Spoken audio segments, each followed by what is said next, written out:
doctora Diana Alexandra Remolina Botía, presidente del Consejo Superior de la Judicatura, y de la doctora Gloria Estela López Jaramillo, vicepresidenta. La Escuela Judicial Rodrigo Lara Bonilla, desde el pasado 4 de mayo, viene desarrollando el ciclo de formación en Derecho Disciplinario, cuyo principal objetivo es el fortalecimiento de las competencias teórico-prácticas de nuestros servidores judiciales, especialmente en la jurisdicción disciplinaria, y desde luego de los demás actores que intervienen en las actuaciones disciplinarias.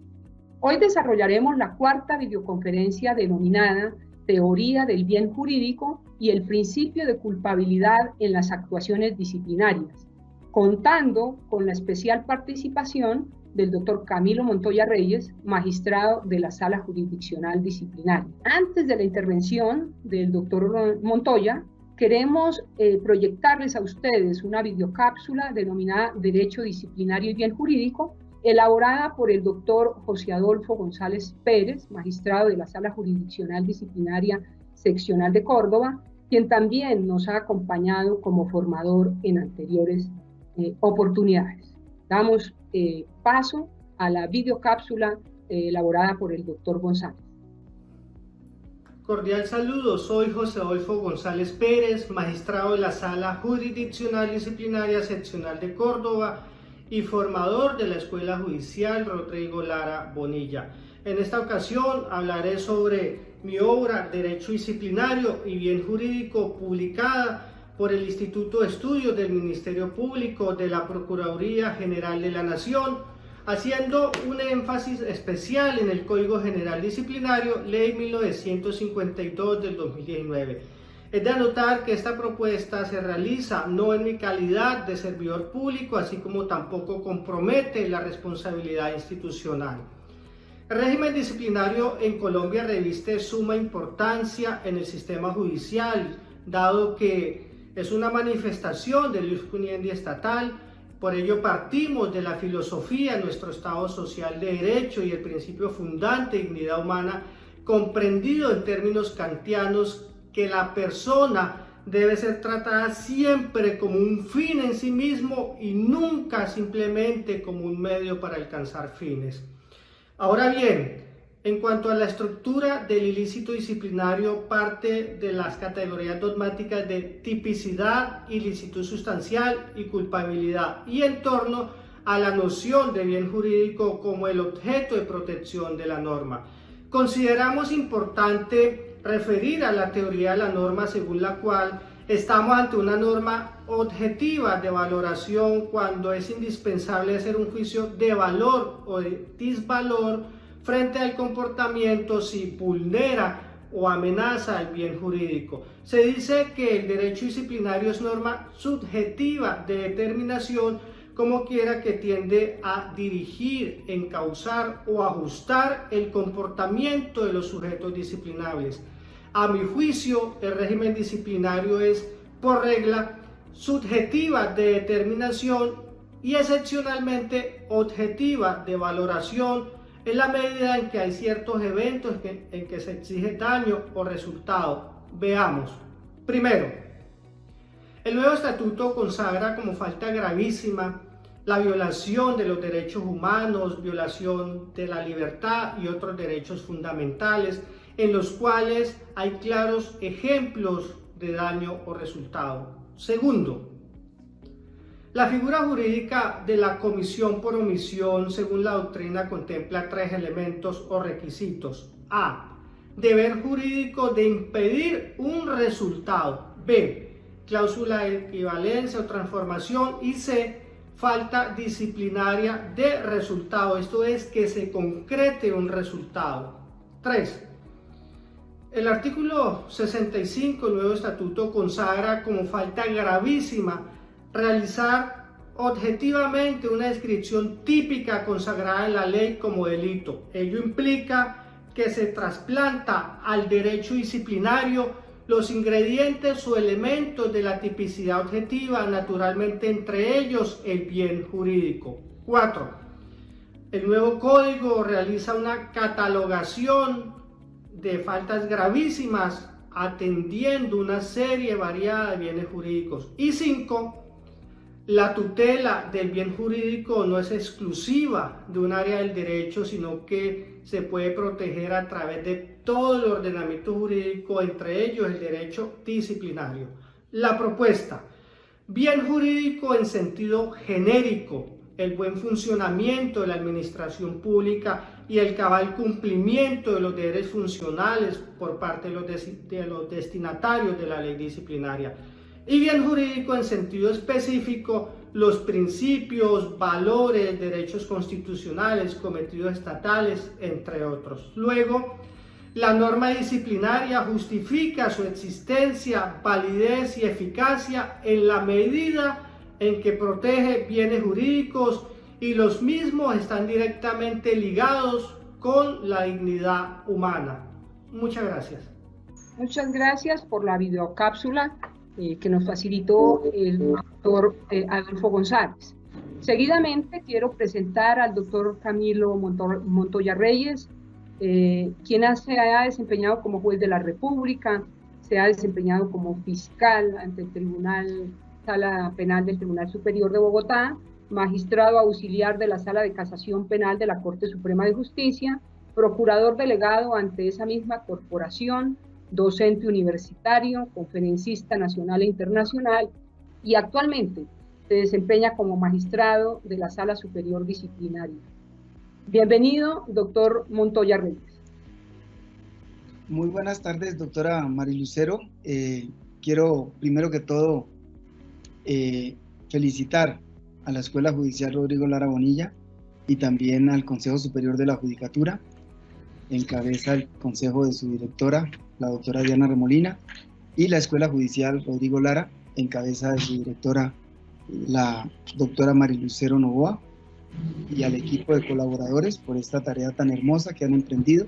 Creo que esto no es fácil, esta tarea, pero es aprovechar el aislamiento en el que nos vemos sometidos por la situación de la pandemia, pero a la vez estamos dándole la vuelta a una situación problemática y la Escuela Judicial la está convirtiendo en algo positivo, una oportunidad valiosísima para que nos capacitemos y para que estemos estudiando para así mejorar la administración de justicia como servicio esencial.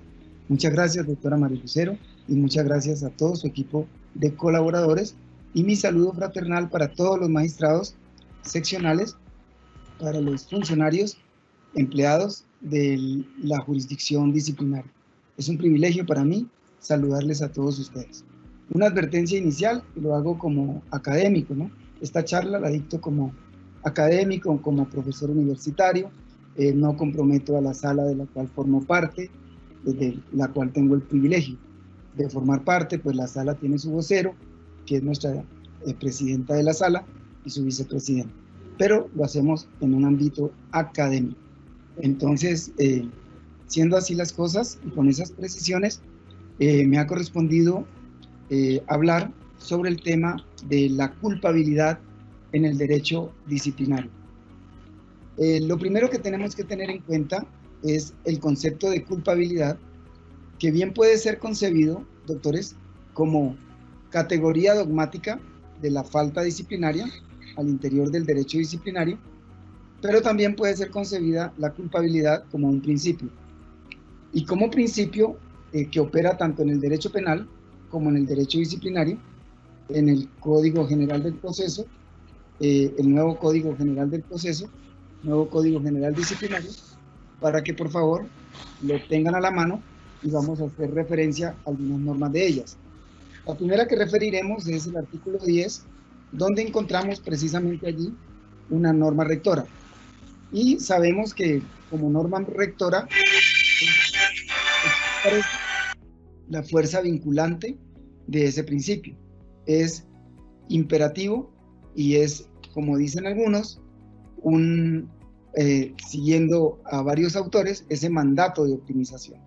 Entonces, como norma rectora, la culpabilidad como principio, pues tiene también una doble concepción, como un fundamento de la sanción disciplinaria, en la medida en que no se podría proferir una sanción disciplinaria si no se evidencia y se comprueba la culpabilidad. pero también es un ingrediente de graduación, un factor dosimétrico de la misma sanción disciplinaria, que como bien sabemos, doctores, en el derecho disciplinario la sanción tiene dos finalidades primordiales: una finalidad preventiva y una finalidad correctiva. Entonces, la culpabilidad, si la referimos como principio, tendríamos que señalar que consiste en que no puede haber responsabilidad con la sola verificación del acto. O sea, se descarta el principio del versare in re illicita. Si se descarta el principio del versare in re illicita, que consiste en sancionar porque se cometió una conducta ilícita, en el ámbito del derecho disciplinario sería sancionar porque se transgredió un deber funcional, pero resulta que el deber funcional puede ser transgredido y, por ejemplo, no evidenciarse la ilicitud sustancial, y no podríamos sancionar por virtud del principio de ilicitud sustancial, según el cual hay que evidenciar que, además de la transgresión del deber, se afectó la marcha funcional de la administración. Por algo señalaba el doctor Adolfo la mención a la posibilidad del bien jurídico al interior del derecho disciplinario.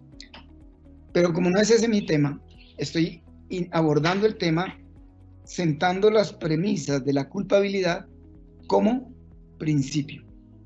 Entonces, como principio, significa que toda sanción disciplinaria tendría que estar alimentada y fincada en la verificación y la comprobación de ingredientes subjetivos. Y ya entonces vamos aterrizando en el concepto de lo que es la culpabilidad como categoría dogmática. Algunos discuten si la culpabilidad es categoría dogmática de la conducta o la culpabilidad es categoría dogmática imputable al autor de la conducta, como algo escindible de él. Y es más, hay quienes con osadía afirman que la culpabilidad debe ser predicable desde el Estado, en la medida en que el Estado tiene que tener legitimidad para exigir un comportamiento diverso a quien comete la falta. Y también la culpabilidad es un factor que juega inclusive para morigerar la sanción en términos de la finalidad de la misma. Por eso hay un principio que rige en derecho disciplinario, que es el de la preservación del disciplinado, para que, salvo que se trate de casos graves de corrupción, porque la jurisdicción disciplinaria combate la corrupción y la combate en una forma muy eficaz a pesar de la congestión que agobia a nuestros magistrados seccionales y que agobia a la sala jurisdiccional disciplinaria por la cantidad de procesos que tenemos. Es una herramienta para combatir la corrupción. Entonces, desde esa óptica, la culpabilidad también aplica el principio de preservación del disciplinado.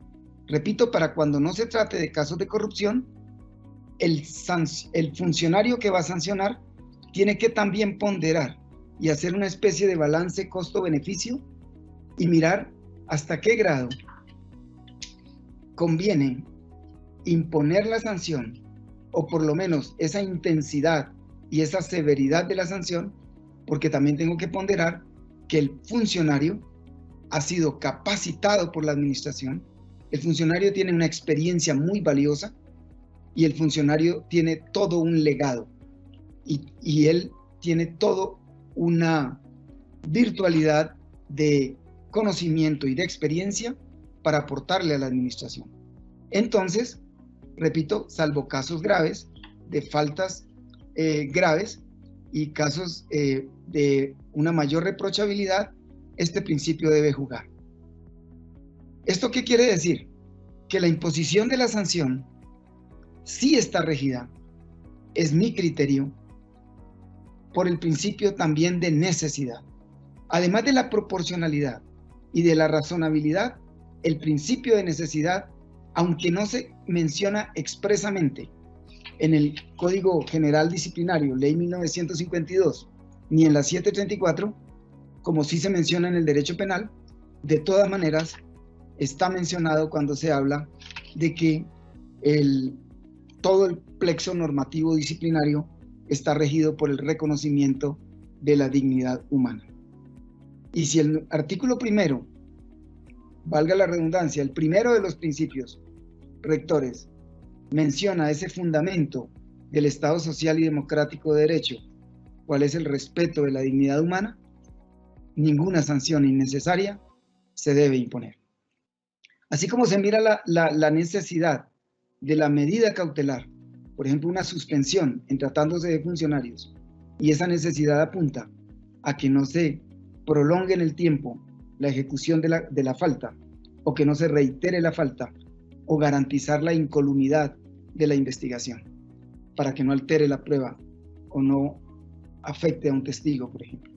Esto como unas consideraciones generales antes de abordar la culpabilidad como categoría dogmática de la falta. Entonces, nos queda claro que sería, como principio, la proscripción o prohibición de la responsabilidad objetiva. Por virtud del artículo 10 del Código General Disciplinario, también existente en la Ley 734 de 2002, donde se señala, en materia disciplinaria, solo se podrá imponer sanción por conductas realizadas con culpabilidad. ¿Notan, doctores? Entonces es un deber del operador verificar la culpabilidad, verificarla y plasmarla en su providencia, sobre todo la sancionatoria. Las conductas solo son sancionables a título de dolo o culpa. Aquí ya desciende del nivel de la principialística al nivel de los ingredientes de la falta y de los elementos de la falta como categoría dogmática, dolo o culpa. Y a renglón seguido señala, queda proscrita toda forma de responsabilidad objetiva. Entonces esto implica que la imputación de un agravante tiene que estar evidenciada en la parte subjetiva. Y en la parte subjetiva es evidenciar dos elementos.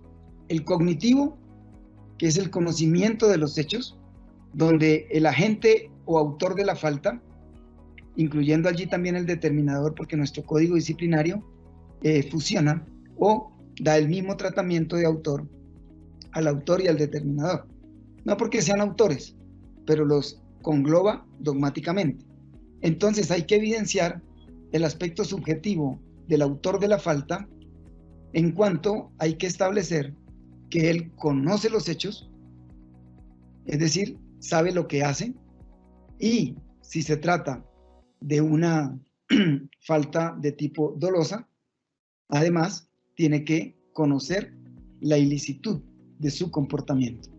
Es decir, que con su comportamiento, con su conducta, él está transgrediendo su deber funcional, está desconociendo o traicionando el cumplimiento de ese deber funcional. Esa verificación es fundamental. Alguien señalaba que por la tendencia que hay a nivel mundial, doctores, en el derecho sancionatorio contemporáneo, hay una tendencia que es a la objetivación del dolo. ¿En qué consiste la objetivación del dolo? En que la imperancia que van adquiriendo cada día más y más las teorías normativistas van soslayando las teorías naturalistas del dolo. Esas teorías naturalistas del dolo llevan a una crisis del elemento o del psicologismo naturalista del dolo e impera a cambio la teoría normativista o el normativismo en el derecho sancionatorio. ¿Y qué quiere eso decir, doctores?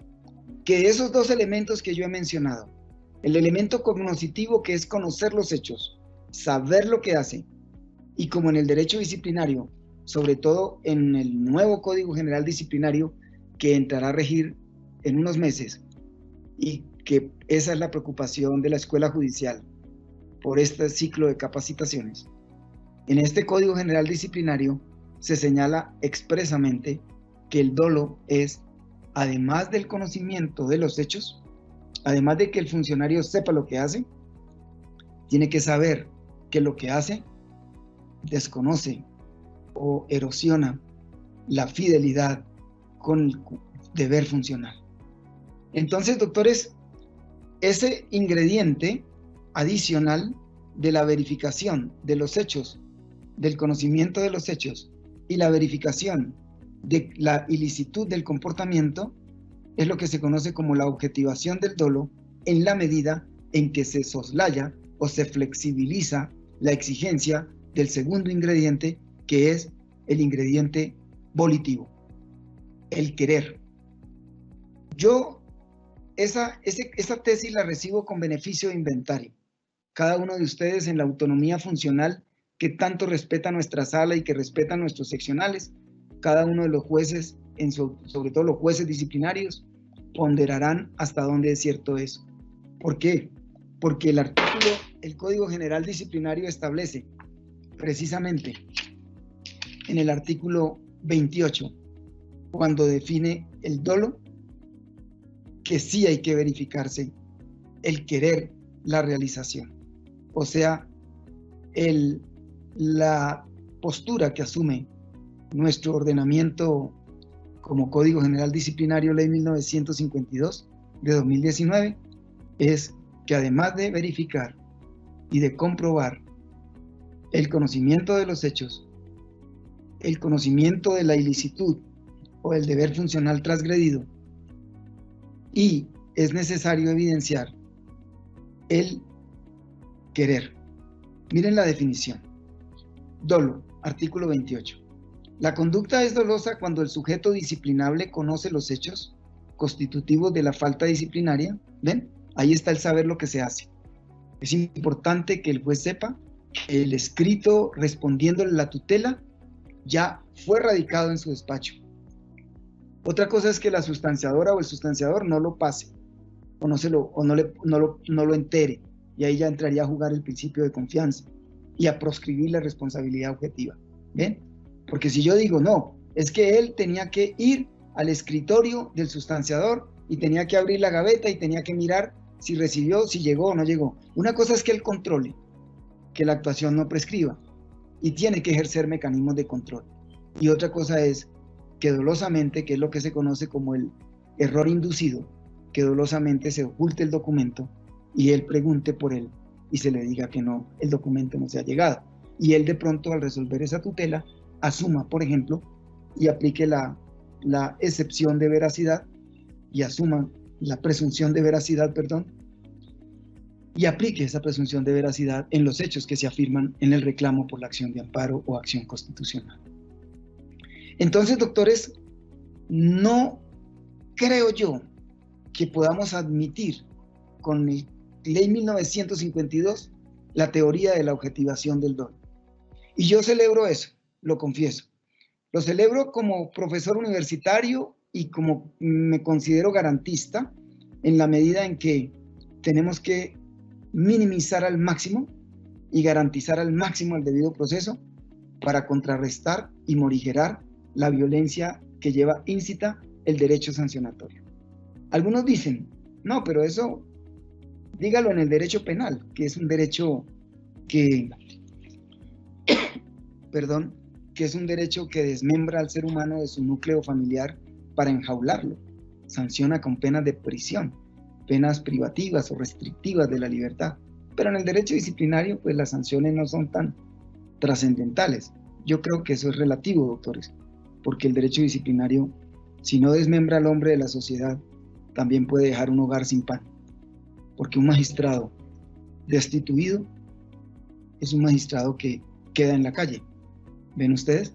O un abogado a quien se le dice queda excluido del ejercicio de la profesión, es un abogado que prácticamente queda de bachiller y no puede ejercer la profesión de abogado. Entonces, yo creo que los principios o la principialística propia del derecho sancionatorio tenemos que respetarla en el derecho penal, en el derecho disciplinario. Y por eso, miren la definición, artículo 28, dolo.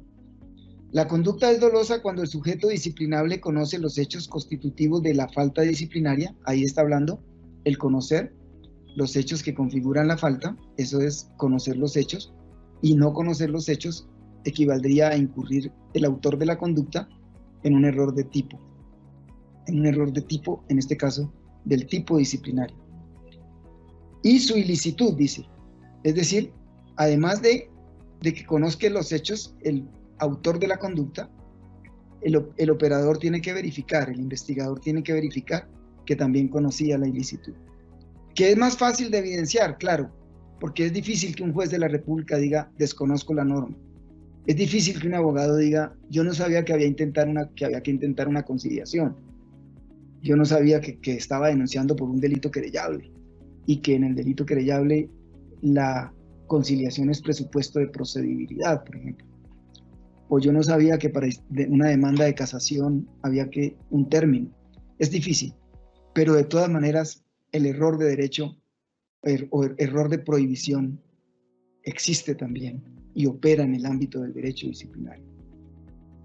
Entonces dice conocer los hechos constitutivos de la falta, el elemento cognitivo, pero es doble, porque además de conocer los hechos constitutivos de la falta, ahora exige conocer su ilicitud. Y aparte de eso dice, tiene que demostrarse el elemento volitivo, que es que quiere su realización.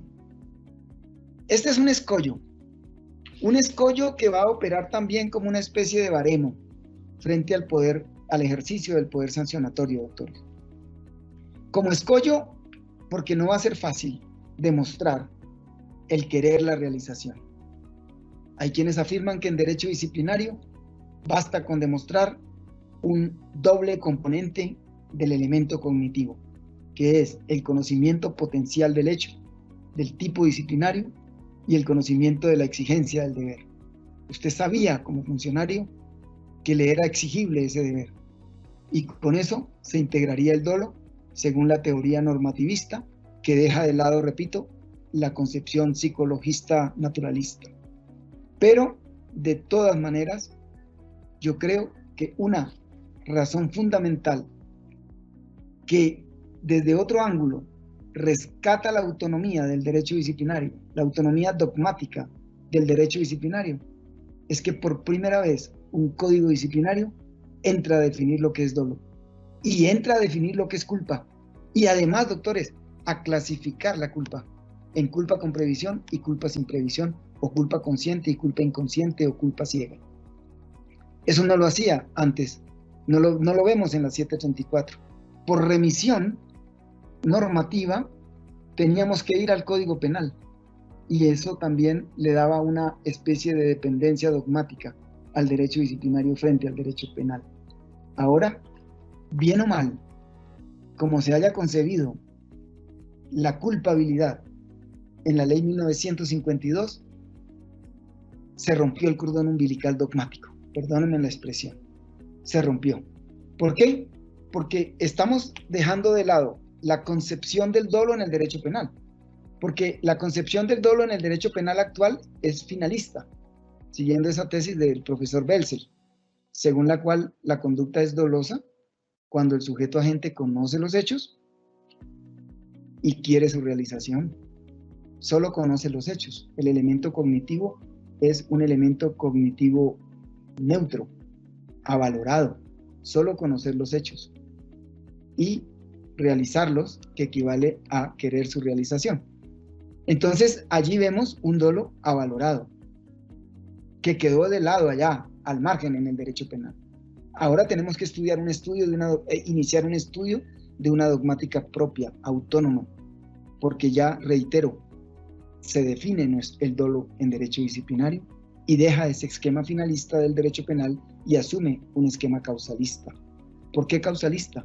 Porque el dolo, a diferencia de lo que ocurre en derecho penal, donde el dolo es un elemento de la tipicidad, el dolo se examina en sede de tipicidad, conducta típica dolosa, y la culpa también, conducta típica culposa. A diferencia de ello, en el derecho disciplinario, el dolo se examina en sede de culpabilidad. ¿Y por qué en sede de culpabilidad?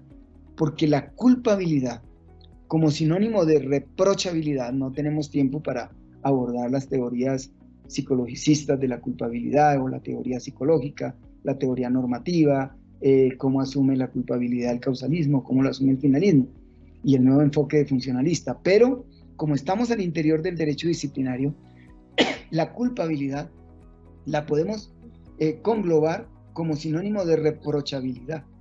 En la medida en que yo puedo reprocharle al sujeto agente la conducta, al servidor público, o al particular que presta ese servicio público, o al abogado. Entonces, esa culpabilidad en el derecho disciplinario está afincada en la exigibilidad de otra conducta. Vean ustedes, volvemos a la culpabilidad. Entonces, ya como categoría dogmática, ya no como principio. Entonces, si yo le puedo exigir conducta diversa al autor de la misma, el autor es culpable. Eso es lo que se pregunta el funcionario sustanciador cuando se sienta a redactar una sanción y a concluir además de la imputación, en la declaración de la responsabilidad disciplinaria. Le puedo exigir una conducta diversa a este servidor. Y por eso muchas veces el juicio de culpabilidad se morigera con criterios de género que tanto han defendido las altas cortes, incluida la sala jurisdiccional disciplinaria. Ahora, ese examen de la culpabilidad como reprochabilidad fundada en la exigibilidad de conducta diversa. Si se le puede exigir conducta diversa al operador, responde como culpable, bien sea a título de culpa o a título de dolo. Ahora, ¿cuándo le puedo exigir conducta diversa al autor de la conducta? Pues previa verificación de dos elementos. Uno, el elemento cognitivo, y volvemos a ellos, y dos, el elemento volitivo. El elemento cognitivo, ya lo dijimos, no es neutro como en el derecho penal, en la escuela finalista. Es un esquema causalista el que asume la culpabilidad disciplinaria y la teoría de la falta disciplinaria. Entonces, el dolo es dolo valorado, es un dolo con contenido, es un dolo enriquecido, porque el operador disciplinario tiene que verificar que el sujeto agente conocía los hechos, elemento cognitivo, y que conocía que estaba transgrediendo un deber funcional o que tenía un deber funcional al cual él le tenía que ser fiel en su conducta. Entonces, esa doble integración de conocer lo que hace y saber que lo que hace está prohibido por mandato expreso, esa integración de esos dos elementos es lo que califican el dolo en el elemento cognitivo. Y el volitivo, que viene siendo el querer. Aquí obviamente ya vienen criterios de flexibilización en materia dogmática, y es decir, que si está ejecutando la conducta a sabiendas de que transgrede o desconoce o es infiel a un deber funcional y sabe lo que hace, pues, y está ejecutando la conducta, salta a la vista la demostración del dolo. Y no es que lo estemos objetivando, es que sencillamente se está demostrando que está ejecutando la conducta con un conocimiento ya no potencial sino actualizado, porque si el conocimiento es potencial, entonces la responsabilidad podía degradarse en sede de culpabilidad a una culpa y ya no a un dolo. Entonces, doctores, sí hay una postura dogmática propia en sede de culpabilidad, y por ese aspecto yo lo celebro en la ley 1952 de 2019. Ahora, examinemos preguntas interesantes como si opera el dolo eventual en derecho disciplinario. Porque recuerden que en derecho disciplinario aquí se dice que hay que demostrar, miren la definición, demostrar la conducta es dolosa cuando el sujeto disciplinable conoce los hechos constitutivos de la falta disciplinaria, es decir, cuando se descarta un error de tipo, conoce su ilicitud, se descarta un error de prohibición y quiere su realización. Miren la diferencia con la definición del dolo en derecho penal. En derecho penal dice, la conducta es dolosa cuando el sujeto agente, vamos a ser más fieles con la norma. Miren lo que dice el artículo 22, dolo. La conducta es dolosa cuando el agente conoce los hechos constitutivos de la infracción penal y quiere su realización. ¿Ven? Un dolo avalorado, no dice conoce la ilicitud. Pero miren lo que dice renglón seguido. También será dolosa la conducta cuando la realización de la infracción penal ha sido prevista como probable, ahí viene la previsibilidad objetiva, si el sujeto agente previó lo objetivamente previsible, porque hay cosas que son objetivamente imprevisibles y subjetivamente previsibles. Yo puedo prever que va a llover, pero no puedo decir en tantos minutos caerá un rayo o lloverá. Son conductas objetivamente que no se pueden prever objetivamente. Entonces dice, también será dolosa la conducta cuando la realización de la infracción penal ha sido prevista como probable y su no producción se ha dejado librada al azar. Es decir, aquí sí tomó partido el legislador y enclaustró dentro de la categoría dogmática del dolo la eventualidad de la producción del resultado y el ser indiferente a la producción de ese resultado, siguiendo la tesis de Carrara, cuando señala que prever algo como posible y no hacer nada por evitarlo equivale a quererlo. Entonces, doctores, eso no lo trae el Código Disciplinario Ley 1952 y menos lo traía la 734. Sin embargo, la 734 hacía una remisión al derecho penal, a la culpabilidad en derecho penal, al dolo en el derecho penal. Entonces aquí yo diría que lo vería muy difícil el endilgar una responsabilidad a título de dolo eventual. Tendrían que estar muy bien claramente establecidos los presupuestos dogmáticos, porque seguramente eso va a degradar en una culpa gravísima o en general en culpa. Ahora, hablemos de la culpa. Es otra diferencia también que tiene nuestro código disciplinario, el nuevo código disciplinario o código general disciplinario, porque aborda la definición de la culpa. A algunos autores no les agrada que los códigos definan, porque eso se le debe dejar a la doctrina, a la dogmática, a la construcción científica. Sin embargo, nuestro código abordó la definición de culpa y dice que la culpa es la transgresión del deber funcional por violación del deber objetivo de cuidado. Entonces, a diferencia del derecho penal que se exige un resultado, en derecho penal la culpa es palabras más, palabras menos, lo diría con mis palabras. En derecho penal la culpa viene siendo la producción de un resultado lesivo, producto de la infracción del deber de cuidado, deber objetivo de cuidado, porque lo previó y confió en poder evitarlo, o porque no lo previó, actuó sin previsión, le faltó prever. Y ahí están las dos clases de culpa en derecho penal. Culpa con previsión, el sujeto agente prevé que se puede producir el resultado, pero no lo deja librado al azar, porque sería dolo eventual. Sencillamente, prevé que se puede producir el resultado lesivo y confía imprudentemente en que él va a controlar la acción riesgosa. No, yo controlo la acción, yo controlo la situación y no se va a producir. Uy, pero estás corriendo un riesgo, no importa. Prevé, pero cree que lo va a controlar. Culpa con previsión. Nivel de reprochabilidad más alto que la culpa sin previsión o culpa ciega. Porque en la culpa ciega, usted sanciona al descuidado. Perdónenme la expresión y los términos, pero yo creo que la sencillez es, a veces al abogado la gran tarea es hacer fácil lo complejo. Y yo sé la altura intelectual del público que nos está escuchando. Sé que es un público calificado, pero a veces es bueno esto tenerlo claro. Les ruego me excusen por eso.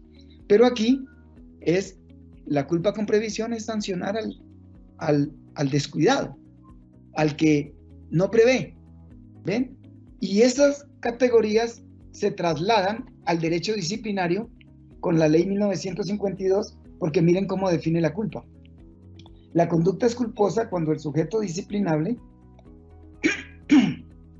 incurre en hechos constitutivos de falta disciplinaria. Claro, tiene que incurrir en hechos constitutivos de la falta, principio de materialidad, por la infracción al deber objetivo de cuidado, pero no cualquier deber, el deber objetivo de cuidado funcionalmente exigible. Por eso se dice que la omisión se castiga del operador, la omisión impropia del servidor público cuando él actúa como garante. por la infracción al deber objetivo de cuidado funcionalmente exigible y cuando el sujeto disciplinable debió haberla previsto por ser previsible, ¿ven ustedes? Debió haberla previsto por ser previsible. Esa es la culpa sin previsión, esa es la culpa ciega, que es menos grave que la culpa con previsión, porque la culpa con previsión se acerca a la categoría dogmática del dolo. Aquí es que no lo previó. O, habiéndola previsto, ahí está la previsión, prevé y dice, pero ¿será que alcanzo a tal cosa? ¿Será que si dejo abierta la ventana podrá llover esta noche y se pueden dañar los computadores? Hablando, por ejemplo, de incurrir en una falta constitutiva de un peculado culposo. Artículo 48, numeral primero en la 734. Bueno, pero en la 734 es típicamente objetiva de una conducta dolosa. Entonces, degrademos la falta. Pero pensemos, donde el funcionario dice, ¿será que yo, si dejo abierta la ventana, ay, se me quedó abierta la ventana? No, yo no, ay, eso no va a llover. ¿Ven ustedes? O no, si llueve el celador, yo llamo al celador y yo le pido al celador que como él tiene llave, que ingrese y corra a los computadores. ¿Ven usted? Él confía imprudentemente en que él va a controlar el resultado riesgoso que le está generando. Esa es la culpa con previsión. Y pensemos que llovió y no alcanzó a llamar, o llamó y no le contestaron, o le cogió el sueño y no pudo llamar al celador. Y la otra es la culpa sin previsión, que es esa, donde él se va y cierra y no mira la ventana y se le olvidó cerrar la ventana. Bien, doctores. Entonces vemos que aquí la culpa, el Código Disciplinario asume una definición de culpa y la subdivide en culpa con previsión o culpa consciente y culpa sin previsión o culpa inconsciente, al margen de la clasificación de culpa gravísima o grave, porque a renglón seguido el 29 dice, la culpa sancionable podrá ser gravísima o grave. Y otra diferencia, ¿no? La culpa leve no será sancionada en materia disciplinaria, esta nueva ley. Habrá culpa gravísima, luego señala los criterios, habrá culpa gravísima cuando se incurra en falta disciplinaria por ignorancia supina, que ustedes saben, ¿cómo le pego yo la ignorancia supina? ¿O cómo me libero de la ignorancia supina? Un curso de capacitación elemental. Desatención elemental es la más grave, miren ustedes, culpa gravísima, una desatención elemental al cumplimiento de su deber, o violación manifiesta, tiene que ser una violación manifiesta de las reglas de obligatorio cumplimiento. Entonces aquí se asume la postura antigua en el derecho penal, donde la transgresión es generador de culpa, porque miren que hoy en día en derecho la culpa es violación del deber objetivo de cuidado, pero nuestro código disciplinario, cuando entra a clasificar la culpa en gravísima, asume unos factores generadores de culpa y los tasa, por decirlo de alguna manera, una especie de tarifa en sede de culpabilidad, y dice, si usted como operador jurídico, como investigador disciplinario, evidencia este factor generador de culpa, este factor generador de culpa es demostrativo de culpa gravísima. ¿Hasta dónde aplicar ese criterio en forma inopinada o automática puede generar un desconocimiento del principio de culpabilidad del que les hablaba al comienzo de la charla? Es una pregunta interesantísima. Todo depende del manejo probatorio, del manejo de la carga de la prueba, de la presunción de inocencia y del indubio prodisciplinado. ¿Ven ustedes, doctores? Porque no es porque dice acá y yo evidencié y entonces la culpa es gravísima. Entonces dice, culpa gravísima cuando se incurra en falta disciplinaria por ignorancia supina, desatención elemental o violación manifiesta de las reglas de obligatorio cumplimiento. Paralelo con el derecho penal. Antes en las escuelas antiguas se decía, son factores generadores de culpa, la ignorancia, la imprudencia, la negligencia y la inobservancia de reglamentos. ¿Ven ustedes?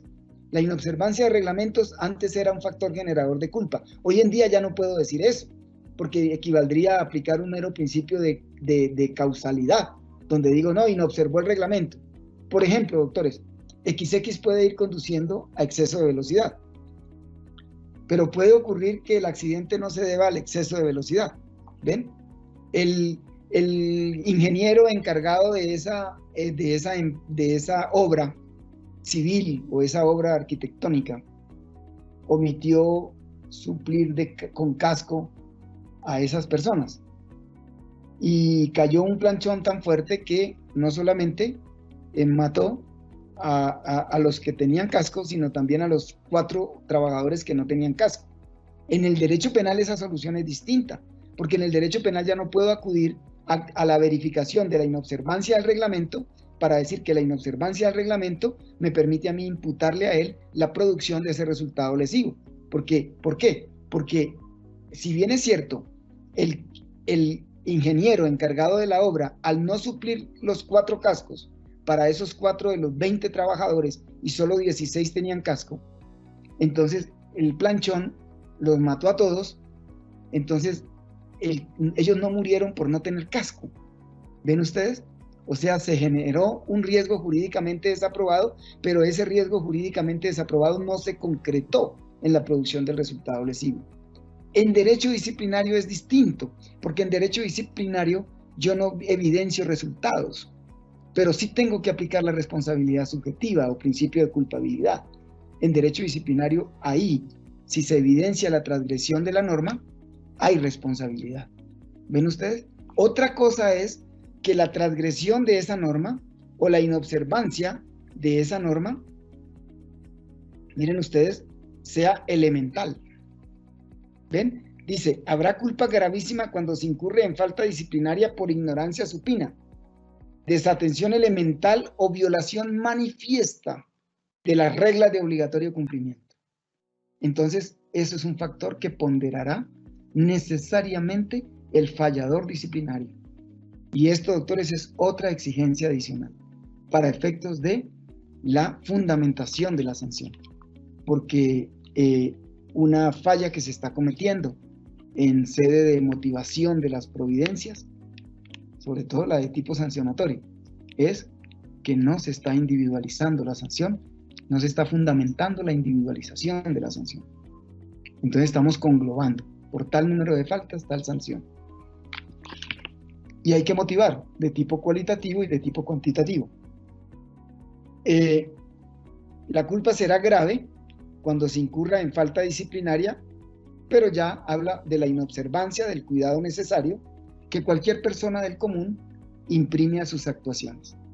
Un criterio óntico traspolado a un criterio deóntico. Me explico. Un criterio deóntico, como es el establecer si la culpa es grave, se está alimentando de un criterio netamente óntico, porque es verificar cuál es la observancia que cualquier persona del común le imprime a sus actuaciones. Imagínense eso. Entonces, ahora tiene que el investigador disciplinario y el fallador, en el caso colombiano es el mismo, tiene que evidenciar que inobservó el cuidado necesario que cualquier persona del común le hubiera imprimido a esa actuación. Pues tiene que hacer una abstracción, el operador, el juzgador, y decir, XX actuó de esta manera, este servidor público, o este abogado, o este servidor. Ahora me pregunto, una persona en situaciones normales, ¿cómo habría actuado? Cualquier persona del común, ¿cómo habría actuado? Pero cualquier persona del común, entendido en el ámbito o al interior del servidor y del ámbito funcional del servidor. ¿Ven, doctores? No es cualquier persona del común, porque cualquier persona del común no, usted está juzgando a un juez de la República, está juzgando a un magistrado del tribunal. ¿Cómo voy a decir que cualquier persona del común? Pues cualquier persona del común no entiende el concepto. Cualquier persona del común no sabe la diferencia entre una prisión domiciliaria y una detención domiciliaria, pero él sí está llamado a conocerla, ¿verdad? O a verificar previamente cuáles son los bienes embargables y cuáles son los bienes inembargables. Entonces, son retos, son desafíos que nos imprime el nuevo Código Disciplinario, que algunos dicen enhorabuena, fue aplazada su vigencia, otros dicen no se debió aplazar la vigencia. Las razones que hayan sido, lo cierto es que esa vigencia está suspendida en el tiempo y ya cada día se acerca más la vigencia de ese Código General Disciplinario. Para concluir, podríamos decir entonces que El Código General Disciplinario, nuevo código, Ley 1952 de 2019, aborda una concepción causalista del tema de la culpabilidad, que la podemos enfocar como principio, la podemos enfocar como principio a la vez como límite de la culpabilidad, de la sanción, factor de graduación de la misma, pero también como fundamento de la sanción, en cuanto que no puedo sancionar sin verificar y comprobar la culpabilidad.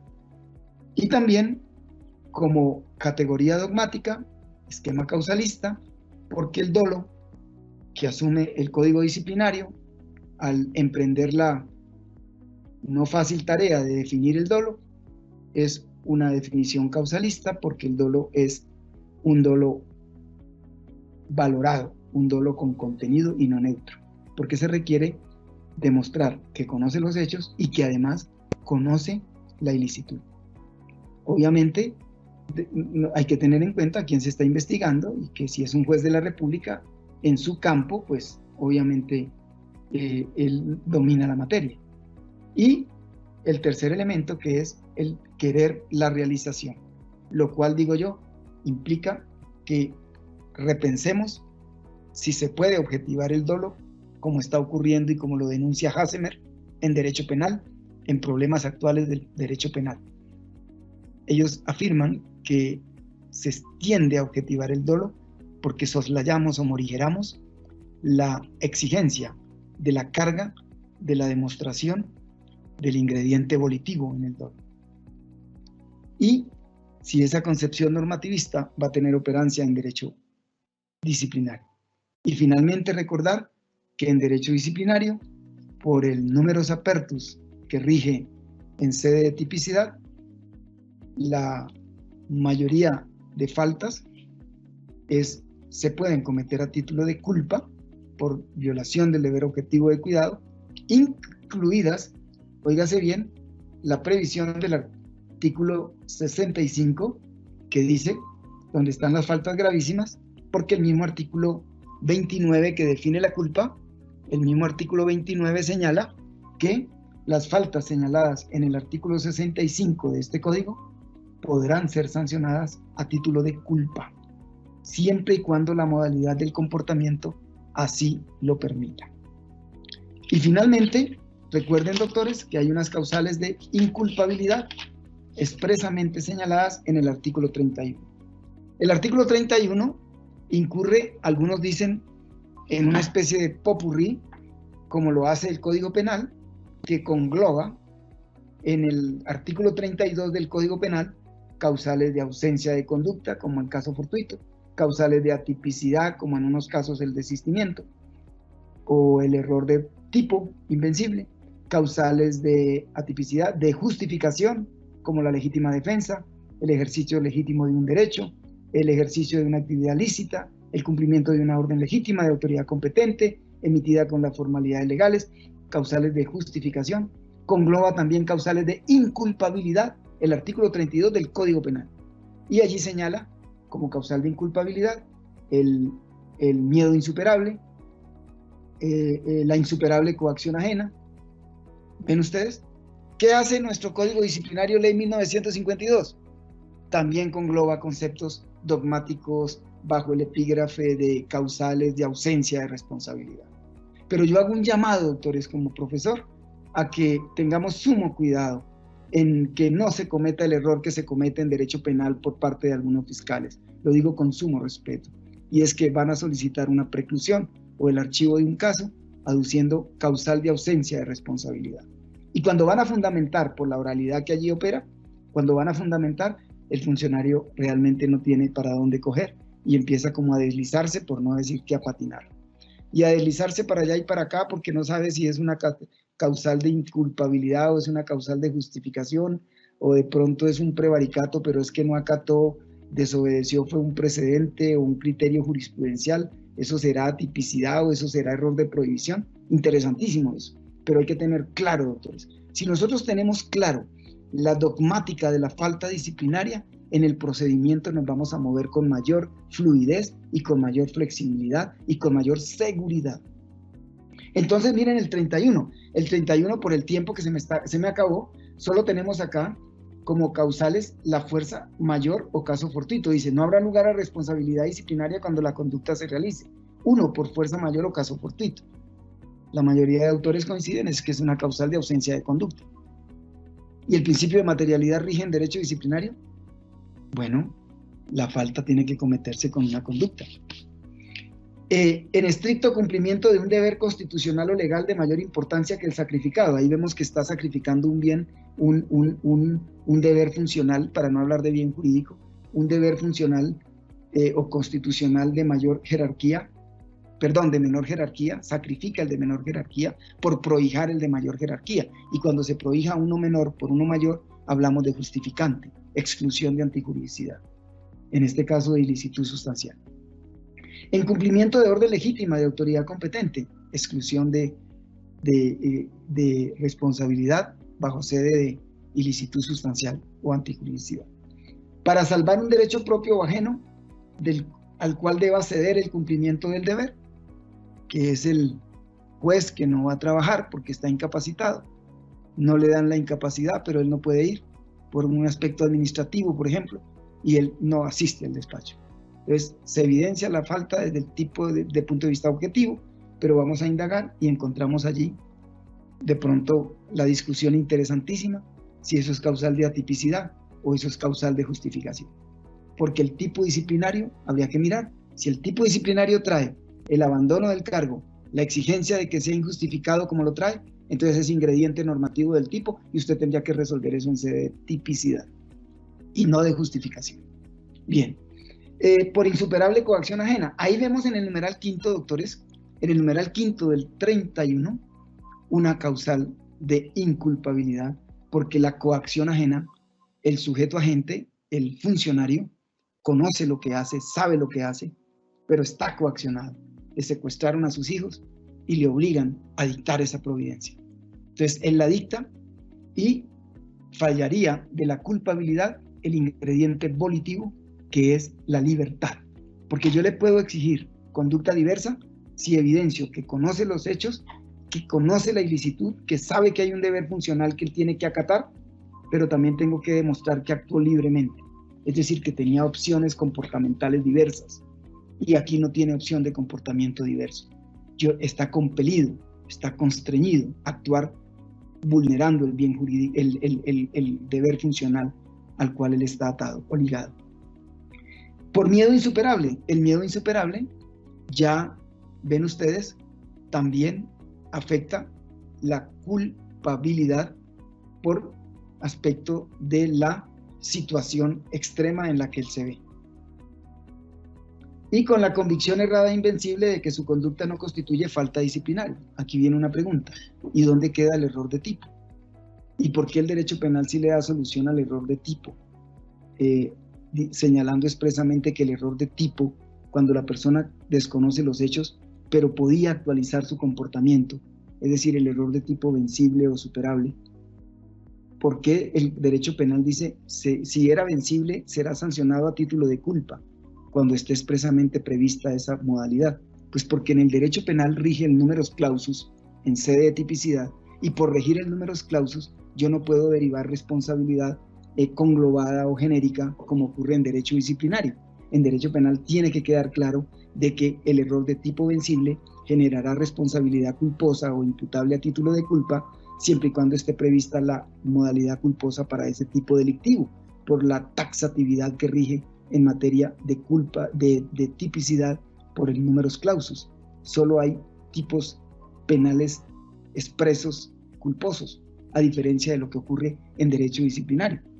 Que también es cierto que por el numerus apertus, el operador jurídico será el que determinará si la falta es culposa o dolosa de acuerdo a las circunstancias temporoespaciales y modales en que la misma se cometió. Pero también en ocasiones, expresamente la descripción del tipo disciplinario excluye, por ejemplo, la culpa. Cuando dice el abogado que a sabiendas, ¿ven ustedes? Pero alguien dice, bueno, y cuando la falta es el abogado que utiliza un poder falso. Eso es súper, hiper, mega doloso. No, es de cuidado, porque el abogado puede utilizar un poder falso engañado por su cliente. Entonces viene la responsabilidad culposa. ¿Ven ustedes? Algo que íncitamente por su naturaleza se dibuja como doloso puede ser imputable, degradando responsabilidad a título de culpa para ese abogado, porque no controló, no evidenció. Entonces ya vendría el principio de confianza y hasta dónde usted le puede exigir a un abogado de que el poder, confiándole en su cliente, vaya a la notaría y verifique a ver si hizo la autenticación, si es la firma de él o no. Entonces ahí podemos incurrir también en una responsabilidad objetiva. Miren todos los cuidados que tenemos que tener, doctores, porque es derecho sancionatorio. Es derecho sancionatorio. Es ejercicio del jus puniendi. Y ahí, comentando el 31, entonces, convicción errada e invencible, claro, opera el error de tipo en el derecho disciplinario, y el error de tipo en el derecho disciplinario genera, si es invencible, inculpabilidad. Inculpable, porque no tiene el elemento cognitivo de la culpabilidad, el elemento cognitivo del dolo, que es conocer los hechos, ya lo leímos.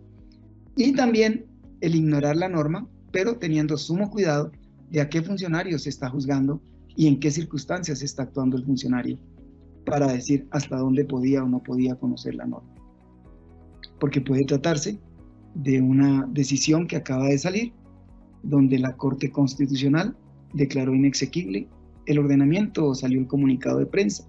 Hay que examinar entonces cuánto hace que salió, cuántas horas salió el comunicado, cómo son las comunicaciones en el lugar.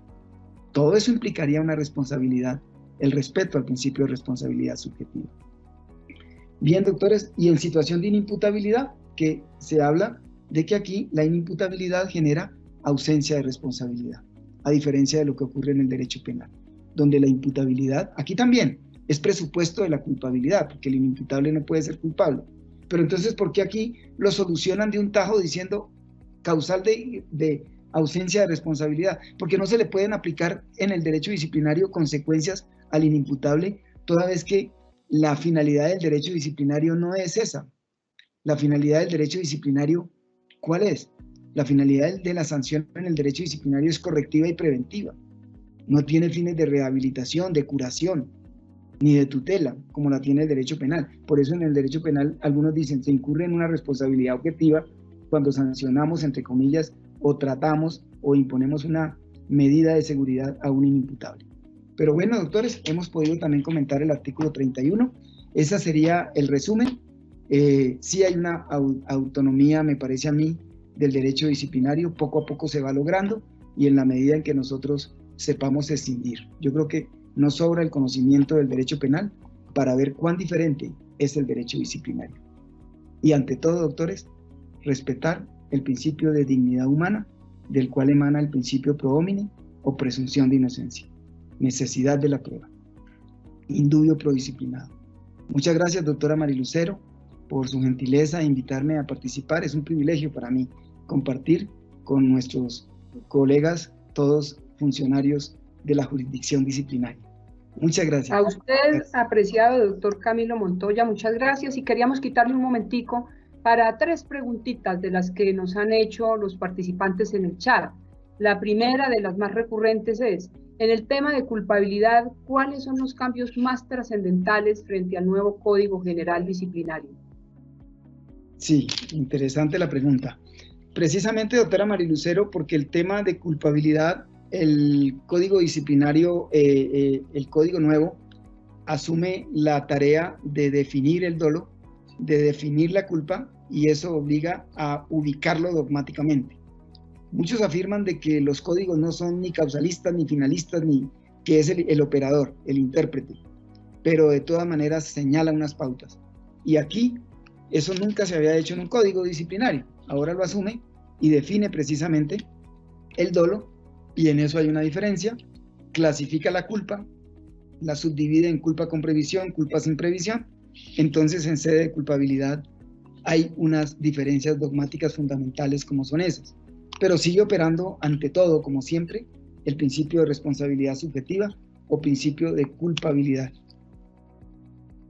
La segunda pregunta, doctor, ¿cómo opera el error sobre los hechos o error de tipo y el error de prohibición en materia disciplinaria? Bien, eso me permite abordar un poquito más en detalle el tema que por el tiempo no lo abordamos como merecía. Pues el error de tipo, como no hay responsabilidad objetiva, cualquiera dirá, pero mire doctor, es que el 31, ¿qué menciona? El 31, unos dicen, no, solo define el error de prohibición. ¿Y dónde me deja el error de tipo? Otros dicen, no, está conglobado allí en el 31. Lo cierto es que esté o no esté conglobado, rige en materia disciplinaria, como en todo derecho sancionatorio, el principio de responsabilidad subjetiva. Y si está el principio de responsabilidad subjetiva, proscribimos el principio del versario in re illicita. Y por esa proscripción del principio de responsabilidad objetiva, entonces si la persona desconoce los hechos, pues ya habría que mirar si ese desconocimiento de los hechos, el autor estaba en capacidad de actualizar el conocimiento, es decir, si el error era vencible o superable, si el servidor público lo podía haber actualizado, le faltó diligencia. Es cierto que no lo conoce, pero pudo haber evidenciado el hecho, pudo haber sido diligente, pudo haber averiguado, pudo haber controlado, y entonces el error sería vencible, y ahí no tengo problema como en el derecho penal, sino que el derecho disciplinario automáticamente degrada a culpa y vendría a mirarse una culpa o con previsión o sin previsión. Aquí la más de las veces será una culpa inconsciente o culpa sin previsión o culpa ciega. Ese en el error de tipo. Y en el de prohibición, donde el autor sabe lo que hace, pero lo que no sabe que lo que hace está transgrediendo el deber jurídico, pues hay que mirar si es que desconoce la norma que consagra ese deber funcional o desconoce que el hecho atenta contra el deber funcional. Entonces, ahí encontraríamos el error de tipo o el error de prohibición. Pero si él ignora la norma, estamos en un error de prohibición. ¿Hasta dónde es justificable en tratándose de un servidor en esas circunstancias específicas que usted va a establecer como investigador? Y lo otro es que el servidor puede creer estar amparado por una causal. Por decir algo, él puede estar creyendo que está actuando en estricto cumplimiento de un deber constitucional o legal de mayor importancia que el sacrificado. Entonces él dice, no, es que en este caso yo lo voy a conceder por una situación de pandemia y esta persona se encuentra precisamente en una cárcel y yo tengo que conceder, y puede errar en la precisión que haga en el cumplimiento y cree que está actuando en estricto cumplimiento de un deber funcional y resulta que la norma no, porque hay una expresa previsión al respecto. Entonces, ese error de prohibición, cuando es invencible, nos va a generar inculpabilidad, conducta inculpable, porque en derecho disciplinario todos los errores invencibles generan conducta inculpable, a diferencia de lo que ocurre en derecho penal. Entonces, como genera conducta inculpable, la pregunta es, ¿qué pasa si el error es vencible? Si el error es vencible, pues nuevamente miramos la posibilidad que tuvo el servidor de actualizar ese conocimiento y hasta dónde se lo puedo reprochar, hasta dónde le puedo exigir conducta diversa, y entonces degradaré la responsabilidad a título de culpa. Sí, doctora María Lucero. La última, doctor Montoya. ¿Cuál es la diferencia en la concepción del dolo en la Ley 734 y la concepción del dolo en el nuevo Código General Disciplinario? Bien, yo diría que la diferencia es que en el derecho, en la 734, el código no es el papá del dolo, porque lo adopta, ya que la doctora utiliza la palabra concepción, entonces lo adopta, pero, ¿verdad? Entonces la concepción del dolo en la 734 es como la de un hijo adoptivo, porque dice, la tomaremos por remisión del derecho penal. En cambio aquí dice, no, aquí lo engendró al hijito y lo bautiza. ¿Ven? Porque dice, el dolo será conocimiento de los hechos, conocimiento de la ilicitud, de la transgresión potencial de un deber funcional y querer, elemento volitivo. Entonces asume una postura y concibe ese dolo con una autonomía y con una dogmática propia.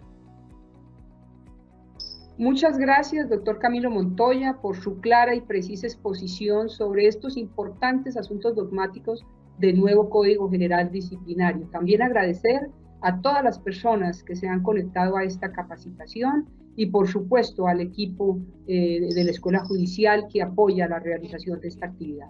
Enseguida en sus pantallas aparecerán los códigos QR para la evaluación de la actividad académica y también para el registro de la asistencia.